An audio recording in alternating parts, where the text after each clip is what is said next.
Today I'll teach you guys how you guys can share your threads on Instagram, and you're watching One to Step. Let's move on. So first thing over here, I have opened my Threads app over here and I've already logged in into my account, and I have also logged in into my Instagram account over here, as you guys can see. So make sure you're logged in into your Instagram account and your Threads account at the same time. Then after you see the post you like, so let's say I like this little post done by radhe.k. So if I want to share it, at the bottom of the text you can see this little arrow button. You want to click on the arrow button. Once you click on the arrow button, you can see this option called send to Instagram, the first option. Click on send to Instagram. Once you do that, it's basically going to take you to your Instagram just like this.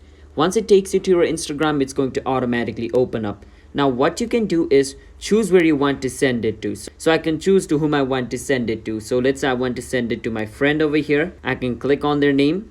I can even click on the plus at the top where it says search, and I can search for the friend or the name group over here. But I want to send it to both these people, so I'll click on share. Once I do that, this post or like this thread is going to be shared on the message of the person. All right, now that's how we guys can share a thread on a message. But if you want to share a thread as your story, you need to do something different. For that, you still need to click on the arrow button of the post. So click on the arrow button right beside the post at the bottom, and it's going to show you this option called add to story. Now you want to click on add to story. Once you click on add to story, the post is going to be posted just like this on the story. You can click on the arrow at the bottom right of your screen, click on share. Once you do that, you want to click on done again, and basically it's done. It's going to be posted on your story just like this. Now if you want to post a thread on your Instagram feed, you want to again click on this little arrow button at the bottom right and click on post to feed. Once you click on post to feed, it's going to be posted on your Instagram feed. So that's how we guys can share your threads on Instagram in all of the story, message, and post. So if you guys found our video helpful, hit the subscribe to our channel One to Step. I will see you guys next time.